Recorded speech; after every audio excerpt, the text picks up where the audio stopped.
Theme is Made in India, Made for the World, creating a global EV hub. Ladies and gentlemen, prevention of environmental damage, reduction of global warming, reduced dependence of oil, reduced dependence on oil-producing countries are some of the many benefits the electric mobility can provide to countries all around the globe. And the governments all across have sort of realized this potential and offered various kinds of incentives, tax rebates for their respective markets. Even in India, factors like the increase in fuel prices, stringent emission norms, and growing awareness about climate change as well as environmental degradation have led consumers to adopt emission-free vehicles with considerable help coming in from the policy side, right? Both at the center as well as state governments.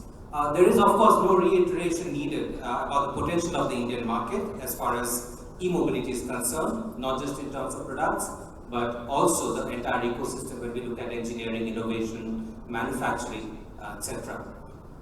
Recently, Niti Aayog said that at a certain point in time in the future, there may be an appropriate ecosystem for enforcement of a regulation towards electric mobility or other clean transport options. This report, which was jointly developed with the Technology Information Forecasting and Assessment Council, TIFAC, forecast that electric two-wheeler sales in India will jump to 22 million plus by the year 2031, right? And as against 0.23 million in 2021. So in a decade, we're looking at a humongous jump as far as e-two-wheelers are concerned. They also say that if, this will happen if demand incentives continue beyond 2024 and battery cost reduces while the power goes up due to significant improvement in technology.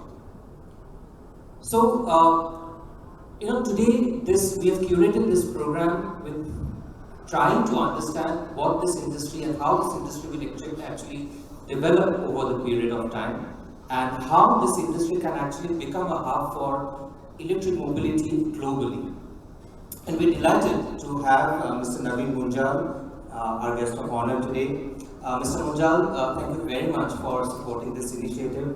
Mr. Munjal was also our keynote addressee last year, and I remember very clearly that you said that the year 2021 will be remembered as the catapult year, right? Mr. Munjal had said that last year. And in many ways, you were absolutely spot on, right? So the kind of growth that we've seen in the last few months has been staggering, and there is all the promise to see exponential growth as we move forward. You had also said that e-two-wheelers will be about 20% of the overall two-wheeler market in the next 5 years. So I hope we are on track. I'm sure we will hear from Mr. Munjal and our panelists today. Like I said, IACC is one of our very important initiatives, and within IACC, we have also done smaller surveys on niche subject areas. So we've done one on safety and security. This was last year. We've done one on hybrids, and very recently we've done one on electric mobility. Now this electric mobility survey that we ran very recently, we got about 68,000 plus responses, and we are shortly going to release that report today. And we have Kaushik here who's going to take us through the findings of that report. So I hope and I wish that all of you have a great summit, great conference today, and have a lot of takeaways for your colleagues back. And at this stage, I'd like to thank our association partners, SMEV. Thank you very much for your support. We truly appreciate it. Our partners, Infineon, MathWorks, Digos, and Urja Energy, and of course our sister platform, Bikewale. Ladies and gentlemen, I welcome you once again to E2W Summit, and I would now like to actually proceed with launch of the report. So can I request Vivek to facilitate that?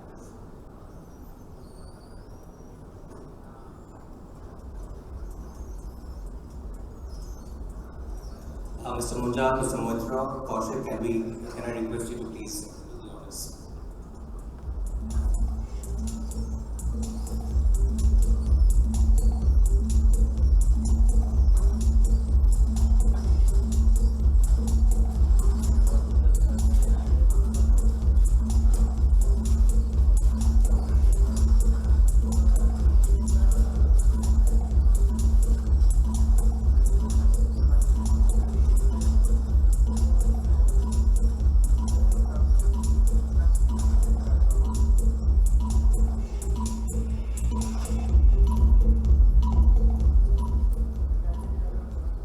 So what we'll do is, we are going to share this copy of this presentation of this report with all of you on your registered email IDs. So all the registered delegates will receive a copy of this report.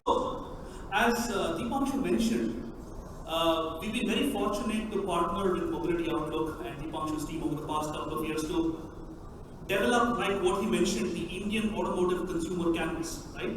So we've tried to understand customer perceptions, awareness, attitudes from a variety of angles, right? Looking at overall mobility, new business models, safety, like you mentioned, and most importantly, e-mobility, right? So today, I'm here to present some of the key findings of a survey we did recently on what people think about electric vehicles today in India, right? What can we expect from that? You know, of course, we are all, in a way, consumers of electric mobility, but also being part of the automotive industry, it's very important for us to understand what people think and how we can address some of the concerns, some of the apprehensions that the customers have today regarding electric mobility and electric vehicles. So with that, let me quickly walk you through some very, very interesting findings, and some of them were very surprising to me as well. So without further delay, right? So what were the objectives, like I mentioned before, simply to understand what people think. How can that be translated to new business potential? How can we leverage customer understanding to increase sales of electric vehicles in India, right? What can we do to make the purchase process easier, for example, to make ownership easier, for example, and at the end of the day, how to make it a little more attractive to own an electric vehicle in India.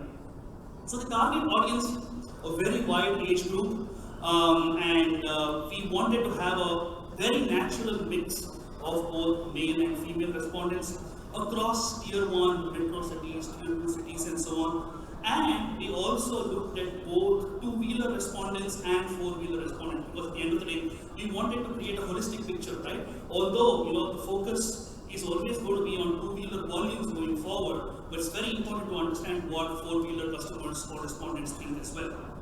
Like Deepanshu mentioned earlier, a very, very healthy 68,000 plus respondents, right? I mean, typically when, you know, coming from a consulting company where we do surveys, I'm sure Barnik will also understand, our sample sizes are typically in the few hundreds or maybe a couple of thousands, right? Achieving a sample size of 68,000 clearly indicates the response this particular survey got in a very short period of time, actually. So definitely some very good news there that we can all, you know, take home. People are interested in participating in knowing a little bit more. So not to spend too much on this, a link was sent, you know, people had to just key in their, you know, age group without sharing any of their personal details, of course, right?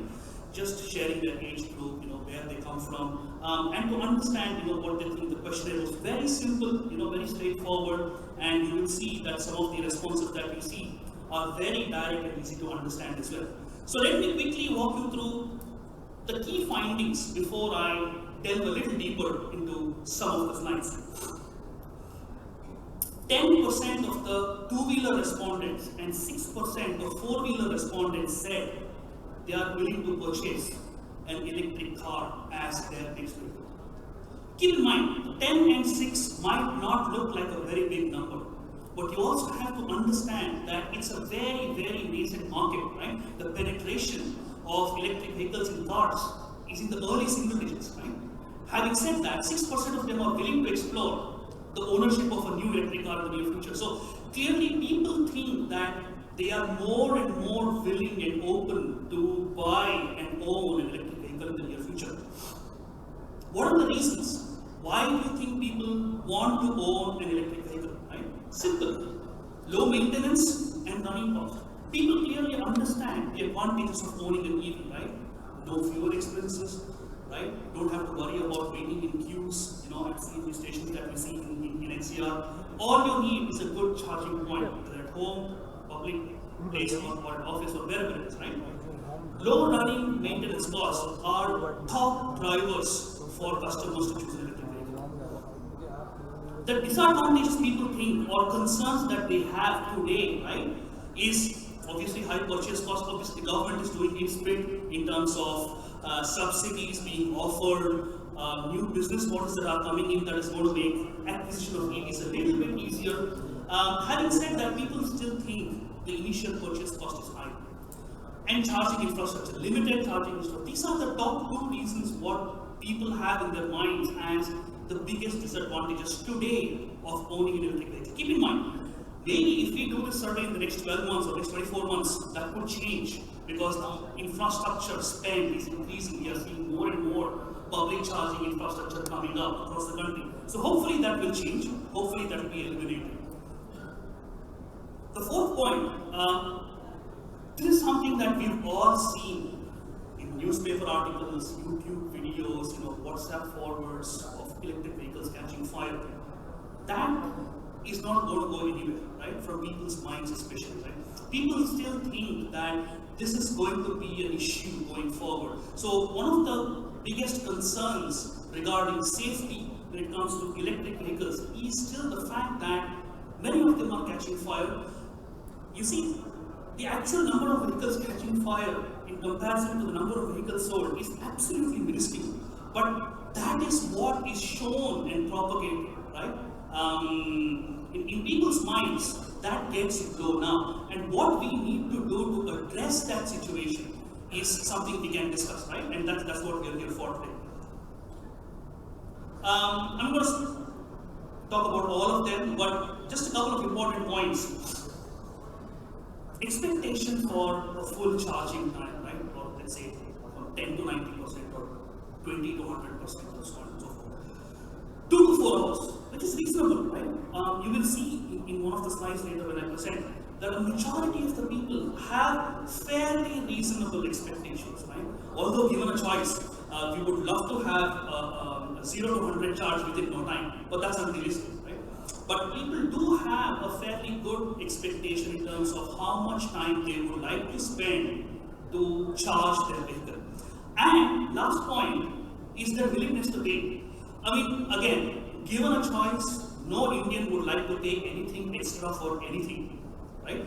But having said that, about 80%, it's a very, very good news, 80% of the respondents are willing to spend up to 2 lakhs. Could be 50 to 1 lakh, 1 to 1.5 or 1.5 to 2 different bands, but up to 2 lakhs for an electric vehicle over its ICE counterpart.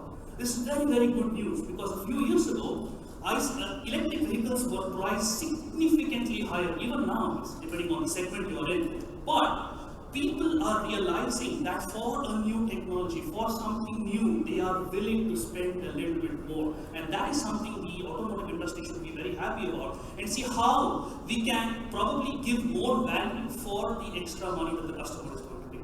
Right? So now let me quickly walk you through some of the slides. I'm not going to spend time on each one of them. Age group, fairly good spread. What's very interesting is we had a very good share of respondents in the under 35 years category, right? Typically, they are the customers, right? The 18 to 25 or 26 to 35 are the age groups where people are willing to try new technologies, new business models of adoption. So happy to see that most of the responses that you see are from your target customer segment. So people in the automotive industry, two-wheeler industry here who want to use this for your, let's say, technology development or business plans, you will be happy to see that the target customer is very, very well represented. I'll skip this. This is interesting. Dipanshu, if you remember, I think when we did the survey last year, the number of respondents who actually owned electric cars, electric two-wheelers were practically zero. Today, we've got 2% of electric car owners and 2% of electric scooter owners. So you can see the difference we have seen in a span of 1 year, right? Last time when we did, nobody owned among the respondents an electric scooter or electric car. Today that's changed. When we do this the next time, probably we'll be close to double digits, right? So you can see the improvement that we have seen in ownership, and the penetration rate of electric vehicles in India. So, very simple, how do you read this slide? The question is on the top that was asked. There are 2 sets of graphs. Okay. The left one is, as written at the bottom, two-wheeler respondents, whereas the right side graph is four-wheeler respondents. Right? So you can see the difference between the two-wheeler respondents and four-wheeler respondents for the same question. So you can clearly understand the differences in perception, how a different category thinks, right? A different set of customers think. So here, the question was if you wanted to upgrade to a new four-wheeler, which powertrain technology would you opt for? No surprises, many people said petrol ICE, quite a few people said diesel ICE. Let's leave that aside. What's important is the number of people who said they will purchase either a battery electric vehicle or a hybrid electric vehicle. You see, 6 to 9%, two-wheelers and four-wheelers put together, said they will go for a battery electric, a hybrid electric, whereas about 10% said they are willing to buy an electric vehicle. So that's a significant number. 9% and 10% today in a market that is so nascent, which is still emerging, is a very, very big number. So definitely a very positive sign that says more and more people are willing to buy electric vehicles as their next vehicle. What would you be using it for, right? 83% of the two-wheeler respondents said it will be their primary vehicle. 69% of the four-wheeler respondents said that will be their primary vehicle. If you had asked this question a few years ago, I can guarantee you that these two would be very close to early single digits, right? Nobody had in their minds as the primary vehicle, to be their electric vehicle. If you go back to the days when we had Reva being introduced in India and then the Verito, e-Verito coming into the market, there were very few people who used them as primary vehicles, right, for their daily usage. There was always another vehicle in the family, and this was typically the second or third vehicle, right, for grocery shopping or school runs or very short distance runs. But that has changed. Today, people are willing to make their electric vehicles the primary vehicle in the family. You can understand how far this technology has come, whether it is cost, drivability, safety, range, you name it. Today, electric vehicles can compete with their petrol and diesel counterparts. So, very clearly, going forward, we will see more and more electric vehicles as single vehicles in the family, right? Which was not the case a few years ago. Are you aware of owning economics of owning an electric vehicle, right? 77 to 78% said yes. Right? What is the meaning of that? What do you mean by the economics of owning an electric vehicle? This was the question. What are the reasons for you to choose an electric vehicle? Again, two-wheeler respondents, four-wheeler respondents, right? You see here, low running costs and low maintenance costs were the top two. So people clearly understand, the economics associated with owning an electric vehicle, right? Whether it is per kilometer running cost, overall TCO. For a four-wheeler respondent, it was charging infrastructure and long recharging time, right? So for a two-wheeler customer, the recharging time is less of a concern, whereas safety and availability of charging infrastructure is more important. For a four-wheeler customer, the time taken is more important. So again, subtle differences in terms of how a two-wheeler respondent thinks versus how a four-wheeler respondent thinks, and that is how we need to change our communication strategy as well.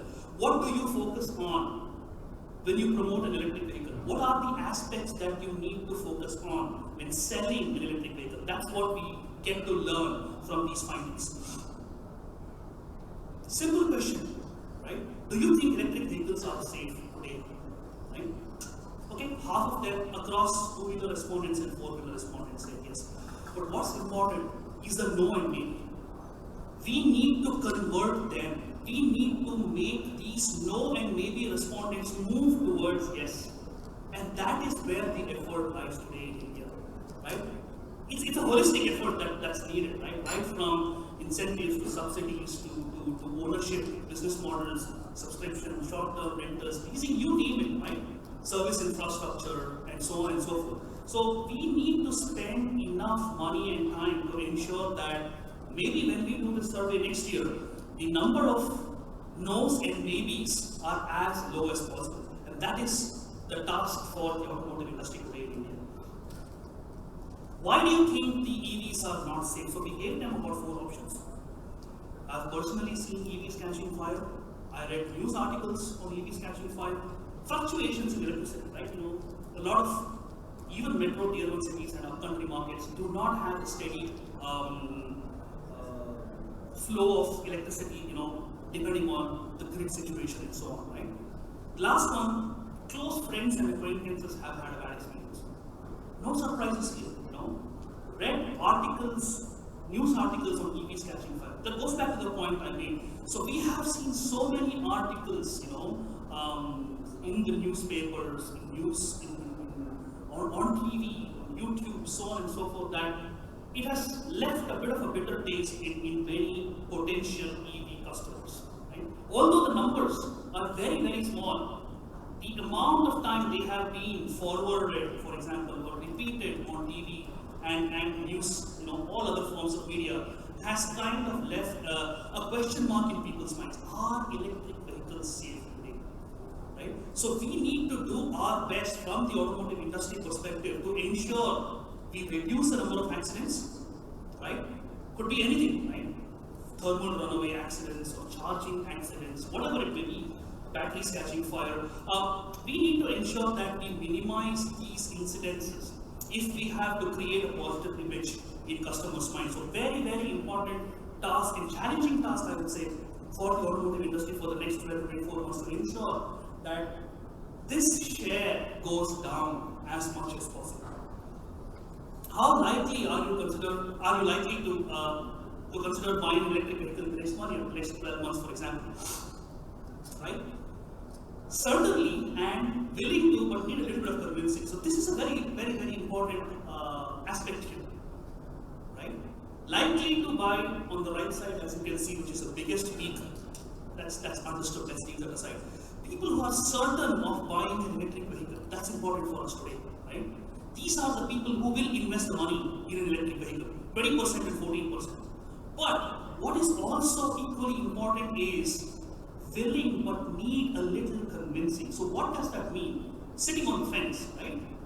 I'm open to buy an electric vehicle, but I have a few concerns. How can the OEMs today address those 2 or 3 concerns?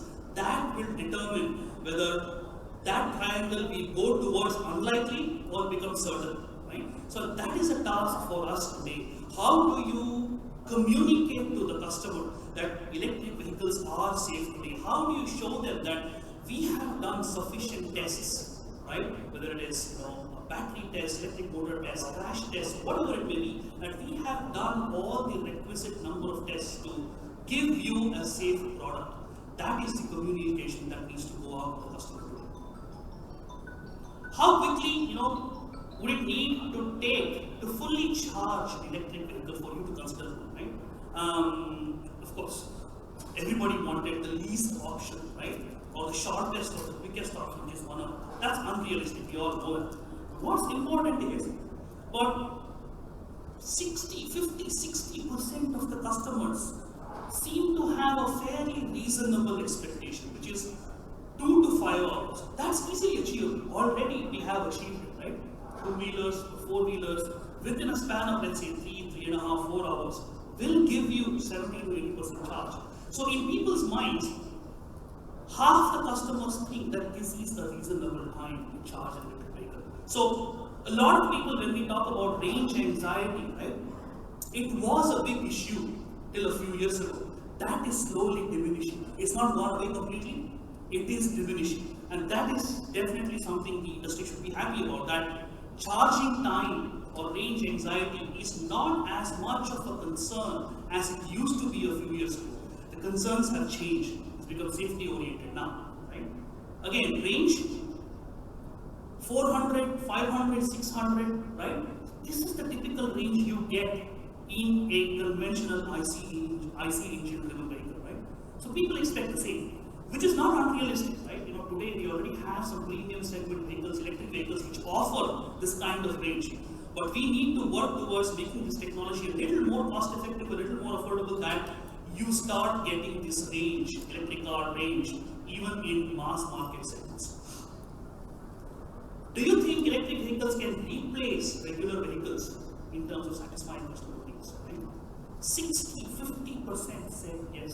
So 2/3 of the people in the country, whether it is two-wheeler respondents or four-wheeler respondents, already feel that electric vehicles can become mainstream today. Thanks to efforts made by companies, like Hero, Mr. Munjal's company, who have been in this field for decades now, right? That is bearing fruit today. Right? People are beginning to think that electric vehicles can become mainstream options for them, right? And we need to ensure that we provide the same quality, same level of service infrastructure, advanced or improved charging infrastructure to the customers to ensure that this number only goes up from where it is now. Preferred mode of charging, again, no surprises here. Almost 40 to 45% of them wanted home charging. Last point before I wrap up, again, this is the point I made earlier as well. How much are you willing to pay over and above your price for petrol or a diesel engine? Right? So this is the important part. There's a big difference here, right? If you look at the right side, a four-wheeler respondent is willing to pay 20% of the four-wheeler respondents are willing to pay more than 2.5 lakhs for an electric vehicle. That is not so much in the two-wheeler respondent category, right? Two-wheeler respondents only, between 50 to 100,000 or 50,000 to 1 lakh rupees. It's about 58% there.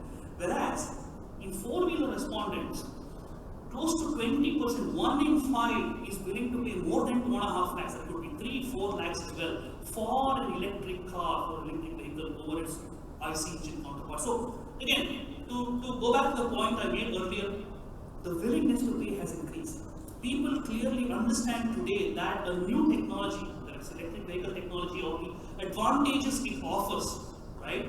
Lower TCO, running costs, maintenance costs, you saw that earlier, right? Is something that they are willing to pay good money for. And that is what we need to keep in mind. I mean, when electric vehicles were introduced, they started becoming mainstream a couple of years ago, that was one of the biggest points of argument, right? People will not pay extra. I wouldn't say so. People are willing to pay extra. All you need to do is show them value.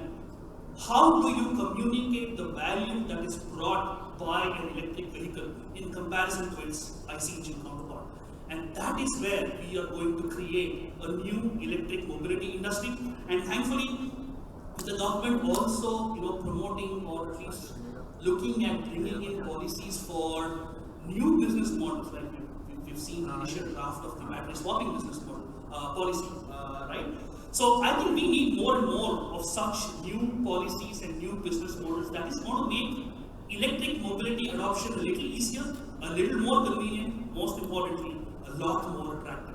So with that, I'm going to stop. Thank you very much, ladies and gentlemen. I'm happy to take questions later.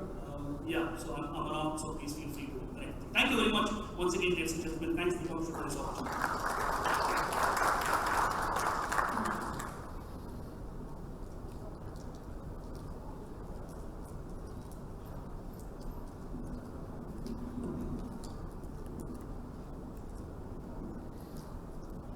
That was an eye-opener. Thanks, Mr. Madhavan, for sharing the survey findings with us. I now request Mr. Naveen Munjal, Managing Director, Hero Electric, to deliver the keynote address, please. Mr. Munjal has worked across various sectors, starting his automotive journey working at Land Rover in Solihull, UK. Post that, he joined the family business of bicycles at Hero Cycles, and then went into diversification to set up the business process outsourcing business, which is first of a kind in India.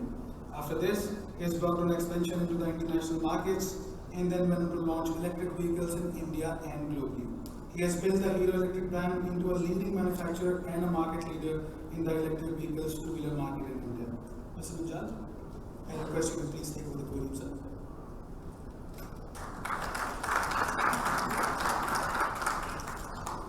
Thank you so much. Good morning, everybody. It's an absolute pleasure being here in person today and not talking to you virtually. It's so good to finally meet people. Thank you, Dipanshu, for having me here again. Thank you, Kaushik, for that absolutely wonderful presentation, which makes life a lot easier for me now to explain things. And it's good to see you, Barnik. Ladies and gentlemen, I hope everybody is well and safe. and I'm just going to give you a little bit of a perspective, focusing more on the two-wheeler space. So as Kaushik was talking about, when we look at mobility, we've actually got to break it up into different baskets, into different spaces. All of them will take off, and all of them are already taking off. There's already a hockey stick growth happening, and I'll explain to you why. But when we look at mobility, all of them are going to take off at a different stage, and all of them will have a different level of growth. The bottom of that pyramid, the base of that pyramid actually is going to be the two-wheeler segment. Two-wheelers are going to form the base simply because India rides on two-wheelers. There is a lot of price parity which is already there with two-wheelers.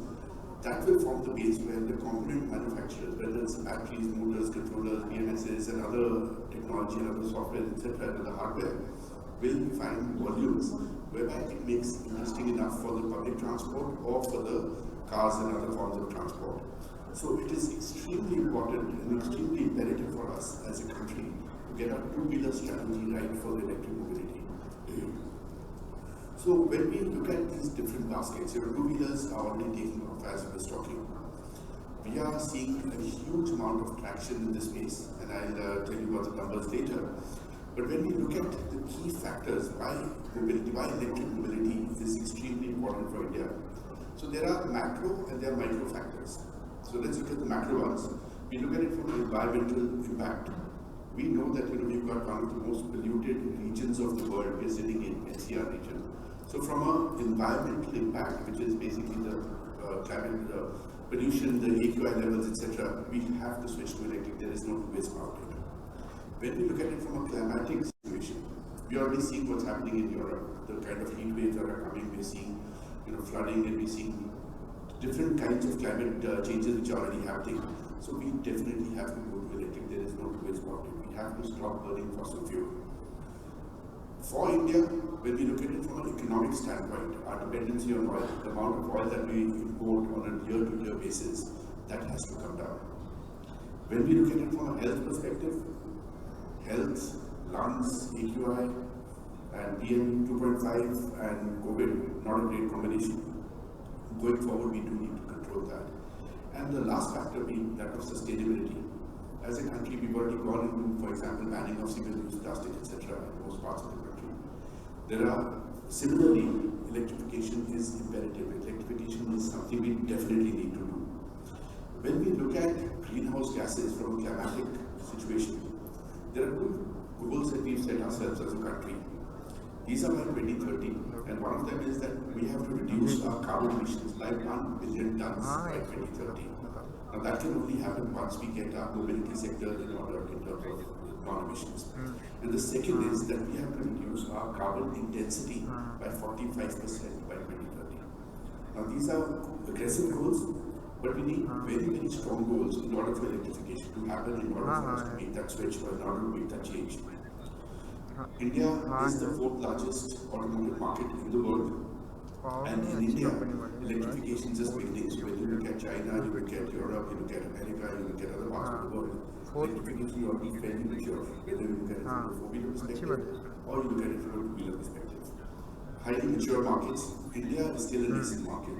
So India is actually literally at the story where you go to an ad and you see people wearing no slippers, and you say, there is immense amount of potential or there is no potential. In a country like India, the factors I was telling you first makes it imperative that there is immense amount of potential in India where we have to convert to electric. And I'm actually glad to see the report that Kaushik came out with, because a lot of the reports that you read at a global level actually talk about the four-wheeler sector or the four-wheeler sector. They don't essentially cover the two-wheeler sector. So I'm glad to see there is something which is there, which is talking more about the two-wheeler sector. Now some of the factors that he was talking about, now the way we see market shaping up over the next few years. So we've already seen substantial growth coming from 2019 then onwards. 2019 is when the FAME 2 policy came into place. There are very, very strong tailwinds already pushing this industry forward. We've got FAME 2. We started off with FAME 1 in 2015. Prior to that was the NEMFT policy announced in 2013. Then came FAME 1 in 2015, FAME 2 in 2019. And FAME 2 in 2019 was amended last year, in June of last year, thereby making it one of the better EV policies. Now FAME 2 basically states that we have to get 1 million two-wheelers on the road, 500,000 three-wheelers, 55,000 cars and 7,000 buses. That's the basic principle of FAME 2. Earlier, the whole projections were that phase 2 is not going to get utilized. 10,000 crores is not going to get utilized. This policy continues till 2024. But our prediction now is that this is going to actually get utilized well before that 2024 mark. So there is going to be another policy which comes out, there is going to be some other push that comes out. While we have those pushes, we also need to set deadlines in place. While there are no concrete deadlines right now to say, when we need to convert to electric, there are certain projections which are there. Those projections are more to do with how the market is going to evolve. So 80% of the market is expected to be electric by 2030. Now that is going to be a substantial size. That's about a 30 million odd unit market. Even if you look at a base case scenario on all the projections that we've done and all the numbers that we've done, we are going to be at least, so whatever I was talking last year, I was talking about a 20% market, whatever numbers that I had thrown out last year, you've got to actually compress those numbers substantially.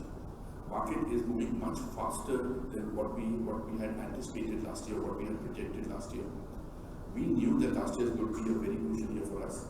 This year is even more crucial because we've got challenges as well. We've got challenges of supply chain, we've got challenges of logistics cost going up, we've got a war going on in parts of the world whereby the prices have gone up. So there are numerous such factors and challenges which are there. In spite of that, the pull that is there in the market right now is much more than what we as industry are able to deliver. So we ourselves have had our own challenges. So the way that we see this happening is over the next few years, we are going to see a CAGR growth of over 100% year on year. That's the kind of prediction. We are going to see anything from 18 to 22x growth in the next 5 years that's coming in. So this growth means that it brings a lot of opportunity as well to the sector. So that opportunity comes in, of course, the supply chain, manufacturing. Some parts of it will be in common with the IC engine. So your mechanicals, your chassis, your wheels, tires, brakes, shoes, and shockers, etc. will be common. But also creates a lot of new opportunities. Those opportunities will come in battery manufacturing, cell manufacturing, battery assembly, motors, the BMSs, the controllers, the chargers, telematics. So there's going to be both opportunities in the hardware part of it and in the software part of it. And this is only going to increase. There is no two ways about it. Vehicles will be smart going forward. There is no two ways about it. Vehicles will be connected. And going forward, at some point of time in India, it's already happening at a global level, at some point of time in India, they will also be autonomous. So you will have vehicles which are smart, connected and autonomous. And shared mobility will play a very important role as we go forward in this whole space. In the last year or so two-wheelers and three-wheelers are very, very important for a country like India. 95% of the registrations which have been done in the vehicle space are actually from the two-wheeler and three-wheeler segment. Right? I would say the base of that pyramid is going to be the two-wheeler segment. When we look at the electric two-wheeler segment itself, till last year, it was actually a pyramid. The whole structure was, large part of it was a low-speed market, unregistered, unregulated, no license required, no insurance, etc. Below 25 kilometers an hour speed. But we knew that this market is going to move upwards. So we coined a term of, at Hero Electric, we coined a term of city speed category. Now city speed is 45 to 60 odd kilometer speed vehicles which are targeted at the commuter segment. The whole idea is that a commuter who's going from one place to another, using an IC engine vehicle, can you bring the TCO, can you bring the running costs substantially down? And that happens the minute you go into the center middle of the segment, which is the belly of the market, and that's the city speed segment. So now what's happened is that the structure in the two-wheeler segment, at least in the two-wheeler category, is that of a diamond. So you've got it's kind of a pyramid on top, but at the bottom, the low-speed category has shrunk substantially, and that's the way it's going to remain going forward. So low-speed will remain, will be price insensitive, which was a highly price-sensitive market earlier. The belly of the market is going to be the middle band, which is targeted at the commuter segment, at the delivery segment, at the B2B, and the B2C. And then you of course got the premium segment, which is targeted at the lifestyle or whatever be the different categories. So our estimation is going to be, this is going to be a minimum of 10 million to 12 million market in the next 4 to 5 years. That's the kind of growth that we're going to see in this segment. Numerous states have already stepped in. We already have 24 states which have set up their policies in place. A lot of them are to do with demand creation. So Delhi, Rajasthan, Gujarat, Maharashtra, the latest one being Haryana. A lot of them are to do with demand creation, but there's a number of policies in place which are also supply chain creation and manufacturing-led policies. So they will give you incentives, long-term incentives for electrification or setting up plants in their states. The point being, strong tailwinds. Delhi has a policy, for example, which is already talking about how much of conversion is going to happen over the next few years. So by 2024, they want 50% of the registrations to be electric in the two-wheeler space. The delivery segment is going to be a very easy one or a very regulated one to start converting. There is already a push in that direction. So when we look at it from a perspective of imports, batteries will start getting manufactured in India. There is a very strong PLI in place. And that PLI, I believe, was oversubscribed by about 4x or so. So batteries will get manufactured in India, and there are some projections that talk about the cost of batteries will come down. Whether they come down or not, what is going to happen is that we are going to follow a Moore's curve, which means that by every 2 years or 3 years, we will see an enhancement in the performance of the batteries and the vehicles themselves. We're already seeing that. We ourselves are on generation 4 of lithium-ion batteries. We've changed our chemistry dramatically in the last couple of years. And we're already seeing huge amount of push. Now these batteries are going to go towards different technologies. They are of course going to go to sodium ion and sodium sulfur and zinc manganese and solid state and hydrogen fuel cells, etc. But these are all little by the way. When we look at the current situation, when we look at our short-term goals, there is no better option than lithium-ion batteries and electrification at this point. There is nothing else. The only other option is that we get on bicycles, and our cities are not geared to handle that kind of transport. So, in terms of the charging itself, now charging infrastructure is very important for customers, and that's something that Kaushik also emphasized with all the surveys, etc. But a large part of that is also to do with the anxiety of the customers, because what we anticipate and what we project is that the customers will actually charge the vehicles at night. So night charging is going to be that of a primary charging factor. The day charging is going to be more for topping up. So every building, every office, every shopping center, etc., will have to have charging infrastructure for people to come and top up. What that will enable you to do, is have your batteries, make the battery smaller, thereby bringing the overall cost of the vehicle down. So if you make your battery smaller, you know you've got charging infrastructure. I no longer need a 200 kilometer range two-wheeler. I could easily go with a 100 kilometer or 80 kilometer range two-wheeler. So that's the way that this market is going to evolve. While that's the case, swapping is going to play a very important role as well. So swapping will come in a very strong manner. The government is pushing very hard at it. There is a draft which has been circulated earlier. There's a policy which is coming in for swapping, where they're looking at standardization of these batteries which are going to be used for swapping. That is going to be very, very good for companies like us as OEMs. It's going to be very good for the consumers. You no longer have to worry about which battery form is going to go where. I can buy the vehicle without a battery, and the battery can then be provided to me by a third party. Of course, there are challenges around it. There are challenges of the shape and the form factor, the technology and the chemistry itself, which is changing. So we need to do it in a way whereby we are still enabling technology and R&D, and we don't curtail innovation. So we don't want to standardize to that extent where innovation gets curtailed. Nevertheless, what will happen is that going forward as well, portable batteries, which is what we as a company are working on entirely for our entire product range, will play a very important role. So one of the factors, besides the cost, besides the other factors, is that of convenience. Now, portable battery gives ultimate convenience to a customer where he can actually take it out of the vehicle, plug it into an office or a home or wherever in the case, charge it and plug it back. Of course, there is a challenge when you look at other factors where companies need to be more responsible in terms of the fires, etc., which Kaushik's already mentioned about. So that is something where we as OEMs need to be extremely responsible towards whatever products that we're providing to the customer, that they're properly tested, they're properly the parameters are all working, and they are suitable for the conditions that we have in India. So technology is going to continue evolving. India, we are already seeing when we look at the auction of the renewable auctions, India is leading at the front of the pack at a global level. We are going to see 5x capacity enhancement in renewable energy over the next 3 decades. We are going to see the grid getting a lot of investment by the government. So about $1.4 trillion is allocated or being allocated for that, for the grid enhancement. Charging infrastructure, there is estimation of about $34 billion which is going to go in.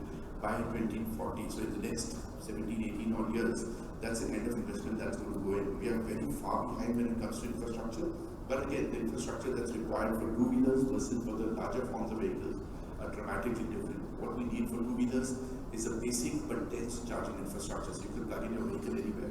That may not necessarily be the case for the larger forms of vehicles. Recycling will play a very important role, now whether it is for batteries or it is for the vehicles. So refurbishment and recycling are we're going to have a ton of batteries coming in the next couple of years. Now, how are they refurbished, how are they recycled, and how are they reused is going to play a very, very important role. So there will be tremendous opportunities out there. We are already working, there are already companies who are working on batteries and cells which are waterproof, fireproof, and have covered all safety features. We ourselves, what we did as a safety measure is we put an alarm on our batteries, which is basically a sensor. So if the battery starts to heat up for whatever reason, we've got extreme weather conditions here right now. So we've got 45-degree temperature, the road is 55, and you come back and plug your vehicle into charge after you just use it. The batteries are hot. And in a two-wheeler, you don't have liquid cooling, so what you have to rely on is actually air cooling. So you come in and plug your vehicle to charge. So we have a BMSs which cut off to not allow you to charge at that point of time. The battery will only charge when it cools down to a certain temperature. Nevertheless, what we've done as precautionary measures are put safety measures on top of the battery. Should the battery start to overheat or anything, it gives you an answer, you back off or whatever be the case. So we've witnessed huge amounts of growth in the last number of years, but what we've witnessed so far is nothing close to what is coming in the next few years. So there are going to be tremendous opportunities, but there are also tremendous responsibilities on us as companies, as manufacturers, as supply chain manufacturers, etc., to deliver a product that the customer is accepting and is used to at a price point which is workable for him. Challenges, let me just talk a little bit about the challenges as well.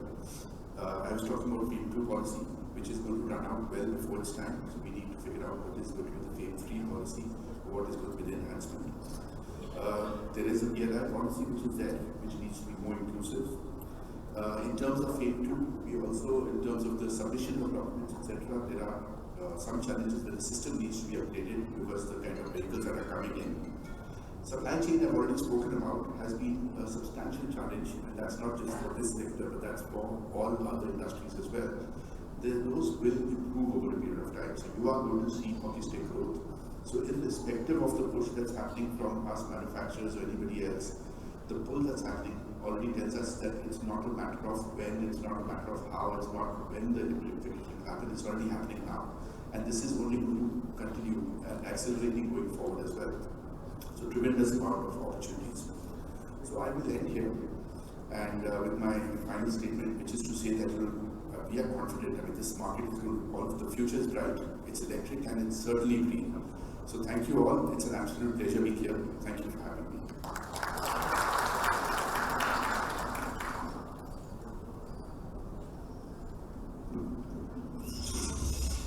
Thank you, Mr. Munjal, for the interesting insights. 100% CAGR growth year on year, enormous business opportunities for the hardware and software verticals of EVs, portable batteries, a lot of them. Thanks for sharing your views with us.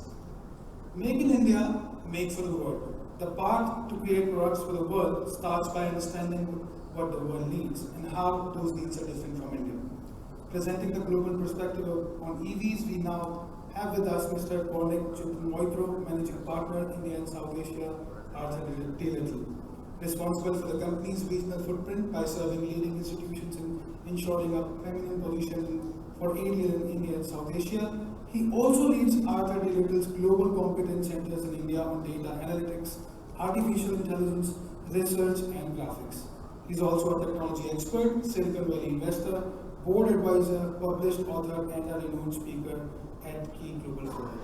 Mr. Maitra, may I please request you to join us on the podium.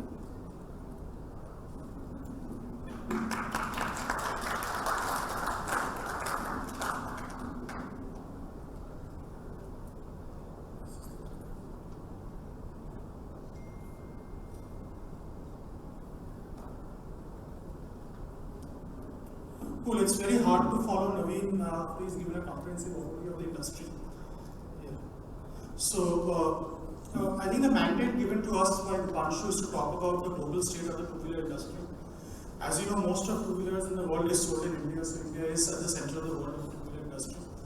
So what I will do today is cover a little bit of what we are seeing in a few other markets, notably China, Africa and Europe, and there are learnings and opportunities from that. And then also then zero back into India, because if you want to make for the world, you have to first make for India, and then you have to build a competitive supply chain and ecosystem to do that. So we'll talk a little bit about what some challenges are and what some opportunities are. Now, I'd like to call out the fact that the source of insights we are publishing is actually based on a lot of client work we do, notably with investors and all around the ecosystem. We work with OEMs, manufacturers, battery guys, and also startups. So all of the insights come from that. Last month, we actually published 2 reports on electric mobility in India. One was the global benchmark report where India first time showed up on the global e-mobility readiness index at number 12 or 13. I think it's the first year which India shows up, which means that the world is taking notice of what India is doing. And again, that's mostly due to what's happening in two-wheelers and three-wheelers.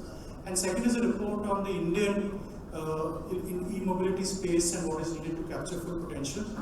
Both reports should be available online for you to download, but if you want the report earlier, just reach out to me or Fabian, who's here in the room, on email or on LinkedIn, we'll send it to you. So with that, I'll begin. As some experts and gurus have pointed out, the hardest thing to predict is the future. So I will start by doing that. So this is our prediction of what the world will look like in 2030.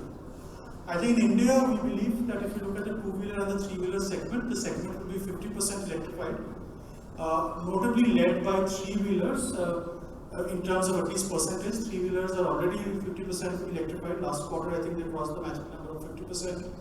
By 2030, that will be 85-90%. And even for two-wheelers, which is, by the way, going to be 90% of the electric vehicle market in 2030, is going to be roughly 40 to 50% electrified.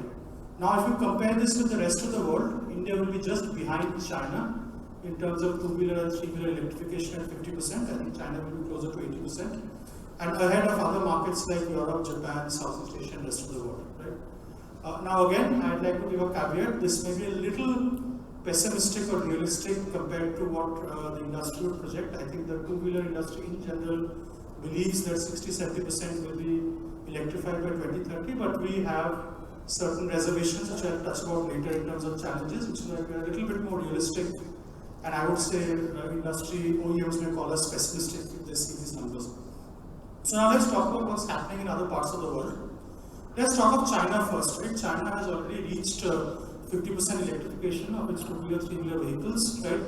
India today, I know Naveen spoke about a big spike. In fact, 2021 saw a 5x increase in two-wheeler penetration, but given the entire volume of two-wheelers, India is still at only 2% electrification and still a long distance to go when compared to China. So what are the reasons why China is so electrified today and continues to electrify? I think there is a lot of focus on phasing out gasoline motorcycles. I think by mandate and by law, starting with Guangzhou. I think incentives, consumer incentives have played a big role. I think two-wheeler achieved cost parity versus ICE vehicles in 2017 in China. And then going forward, obviously there's a lot of encouragement for the ecosystem in China to continue to produce for it. China has some of the most advanced battery and cell manufacturing ecosystems in the world. A lot of global OEMs are also manufacturing in China. And Chinese government is also, I would say, quite supportive of not only manufacturing for China, but manufacturing for the world. In fact, we've seen a lot of Chinese motorcycles show up in other parts of the world, and they've been the flag bearers of electrification in those parts of the world. This is what's going on in China. This is going to be, in a way, a competitor for the Indian two-wheeler ecosystem if you want to go global, but also a partner in terms of sourcing critical technology components, cells and batteries, so we can build our own technology platforms. Let's talk about what's going on in other parts of the world. I think if you look at Africa, Africa is one of the largest two-wheeler markets globally after India. I think there, again, I think the governments across several countries are quite aggressive in encouraging two-wheeler electrification. There are incentives, there is a lot of plans to manufacture domestically, and if you remember, everyone wants to ensure that there is some part of the electric motorcycle vehicle manufacturing and assembly happening locally. So Africa is a market to watch out. The other big market where we are seeing a lot of demand is Southeast Asia, notably Indonesia, followed by Thailand and Vietnam. These are markets where again the government has come up with reasonably favorable policies to encourage manufacturing of not only two-wheeler vehicles but also for battery and cell manufacturing. In fact, interestingly, in all of these economies, non-automotive players like utility players are actually looking to get into battery manufacturing and cell manufacturing. So again, very interesting ecosystem. If you want to address demand outside India, Southeast Asia should be an important priority, notably markets like Indonesia, Thailand and Vietnam in that order.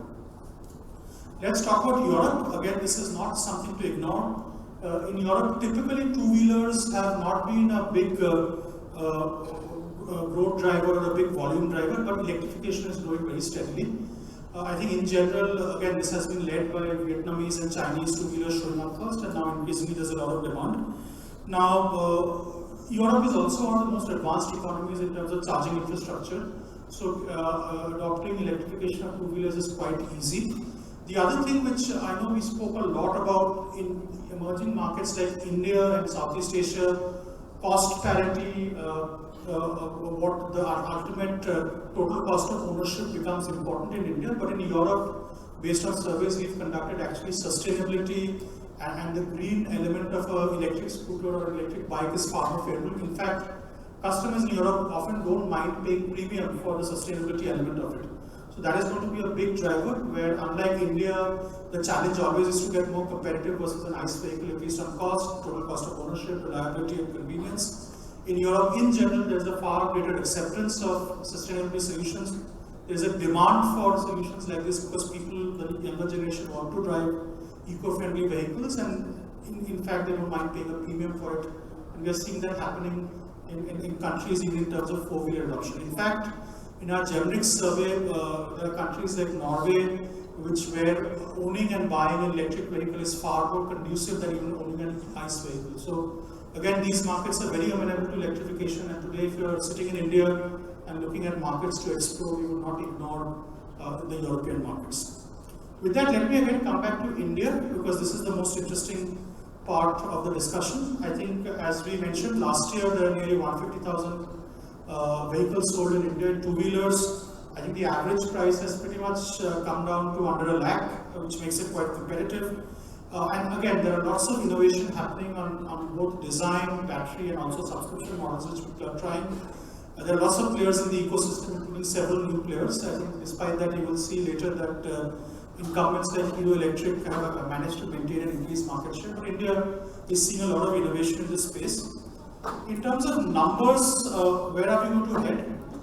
In general, I would say we are a little bit realistic in terms of total two-wheeler sales. I know there are lots of market reports which suggest that India will have 25 or 30 million two-wheelers sold in 2030. We are a little bit more realistic and believe around 21 million to 21.5 million two-wheeler sales in India in 2030. Of that, there will be over 40% electrification of two-wheelers. So our best case, as is estimate, is around 9 million electric vehicle sales. That again, as I mentioned, I hope we are wrong, and there are 15-18 million sales as a lot of people predict, but based on several factors, notably on factors which are touched by both Kaushik and Naveen, there are constraints which we have to factor on when we look at it. The good news today, again, right, we did nearly 150,000 or 1.5 lakh sales last year. I think as we sit in 2022, we are probably already nearly 1.5 times of that. So I think the 100% year-on-year growth may be exceeded at least